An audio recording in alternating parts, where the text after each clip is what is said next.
नमस्कार, मैं डॉक्टर सुनीता बोला। आयुर्वेद नॉलेज में आपका स्वागत है। आज की वीडियो में हम भोजन करने के कुछ आसान नियमों के बारे में बात करेंगे, जिनके अनुसार भोजन ग्रहण करने से पाचन से रिलेटेड प्रॉब्लम नहीं होंगी। एवं जिनको पहले से पाचन से रिलेटेड प्रॉब्लम जैसे एसिडिटी रहता है, कॉन्स्टिपेशन रहता है, इंडाइजेशन, पेट में आता है, पेट फूलता है, कट्टी डकारें आती है, गैस बनती है, शरीर में भारीपन या पेट में भारीपन रहता है, या भोजन करने के बाद में वोमिट होता है, डायरिया होता है, स्टोमक में पेन होता है, अरुचि रहती है, इनको भी इन प्रॉब्लम से छुटकारा मिलेगा।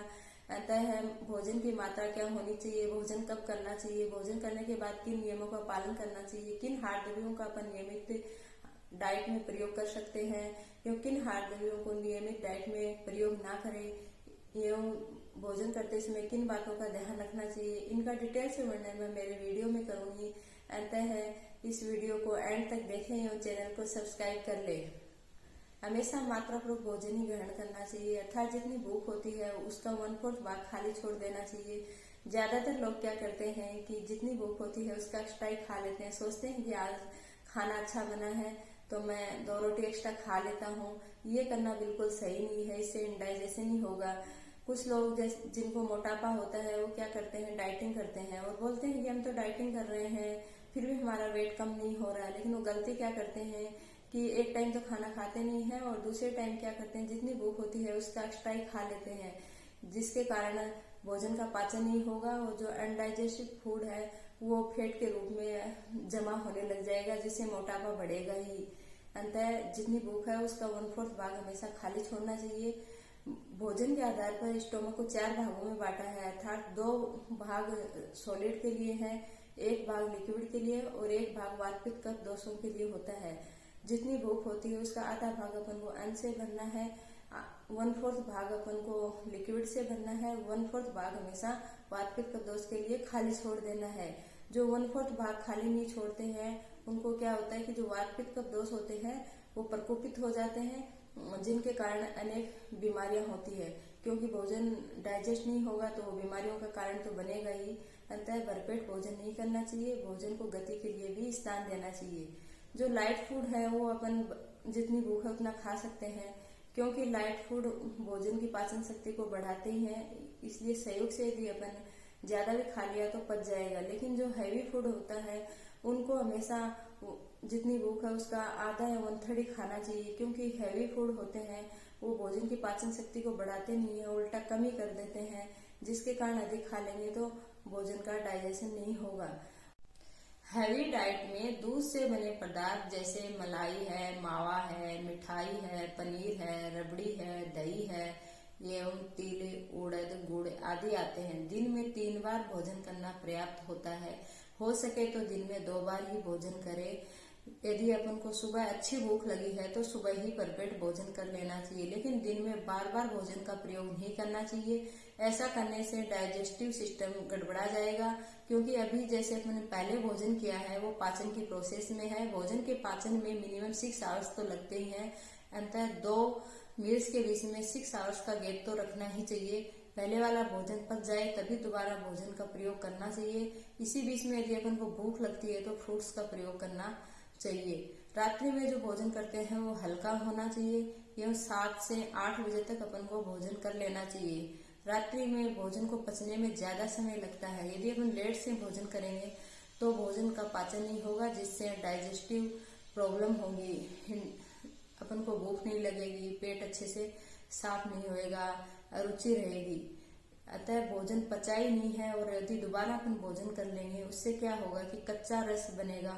आयुर्वेद में जिसे आम दोष कहा है वो और अपन ने दोबारा जो भोजन किया है वो साथ में मिलके अनेक प्रकार की बीमारियों का कारण बनेंगे, क्योंकि इससे अपने शरीर में दोष प्रकोपित हो जाएंगे। अतः भोजन के पच जाने पर ही दोबारा भोजन का प्रयोग करना चाहिए।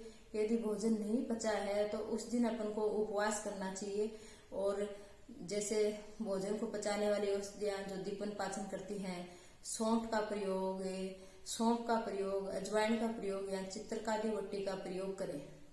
अपनी डेली डाइट में उड़द, दूध से बने पदार्थ, मावा है, मिठाई है, पनीर है, अंकुरित धान्य है, डिब्बाबंद भोजन है, जंक फूड है, फास्ट फूड है, फर्मेंटेड फूड है, ये कटहल है, सेम है, अचार है, खटाई है आदि का प्रयोग नहीं करें। दही का भी प्रयोग नहीं करें। इनका प्रयोग अपन कभी कभार कर सकते हैं, लेकिन डेली इनका प्रयोग नहीं करना चाहिए। डेली डाइट में गेहूं है, जौ है, साठी चावल है, बथुआ है, चौलाई है, आंवला, हरड़, द्राक्षा, घी, दूध, शहद, सेंधा नमक एवं परवल तथा मूंग की दाल का नियमित रूप से प्रयोग करना चाहिए। इनका जो भी नियमित रूप से प्रयोग करता है वो हेल्थी रहता है। और जो हैवी फूड होते हैं जैसे दूध से बने पदार्थ, मिठाई है, केला है, नारियल है, आम है एवं जितना भी पनीर से बनी चीजें हैं उनका प्रयोग हमेशा स्टार्टिंग में करना चाहिए। अर्थात जब भोजन स्टार्ट करें तब इनका प्रयोग सबसे पहले करना चाहिए। अपन उल्टा ही करते हैं कि जो भी मीठे पदार्थ होते हैं उनका लास्ट में सेवन करते हैं, एवं जो भी अपन को लास्ट में सेवन करना है जैसे चटपटी चीजें और तीखी चीजें उनका पहले प्रयोग करते हैं। अंततः भोजन के स्टार्टिंग में अपन को मीठा खाना है और भोजन के मध्य में अपन को खट्टी चीजें एवं नमकीन का प्रयोग करना है और भोजन के लास्ट में जो भी लाइट, ड्राई, तीखे, कड़वे, कसेले पदार्थ होते हैं उनका प्रयोग करना चाहिए। आई साइट बढ़ाने के लिए रात्रि के समय मधु या घृत के साथ में त्रिफला चूर्ण का प्रयोग करना चाहिए। जो भी व्यक्ति मोटे होते हैं उनको भोजन के बाद में शहद के शरबत का प्रयोग करना चाहिए।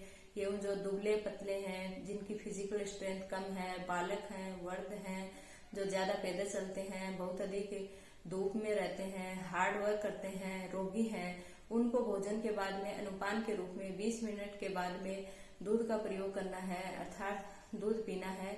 एवं दूध में अपन को मीठा डालकर नहीं पीना है। जिसको कफ है वो दूध में हल्दी डालकर पी सकता है। भोजन करने के बाद में अपन को स्नान नहीं करना है और अपन को एक्सरसाइज नहीं करनी है, सोना नहीं है, पैदल नहीं चलना है और यात्रा नहीं करनी है।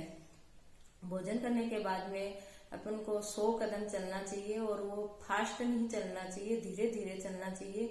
वज्रासन में बैठना चाहिए एवं उसके बाद में बायां करवट लेकर लेट जाना चाहिए। लेटना है, सोना नहीं है। भोजन से पहले 3 से 4 घूंट गर्म पानी पिए। ऐसा करने से पाचन शक्ति बढ़ती है एवं गले में जो कफ होता है वो दूर होता है, जिससे भोजन में रुचि बढ़ती है। भोजन करने के 1 घंटे पहले या गर्मियों में आधा घंटे पहले पानी ना पिए।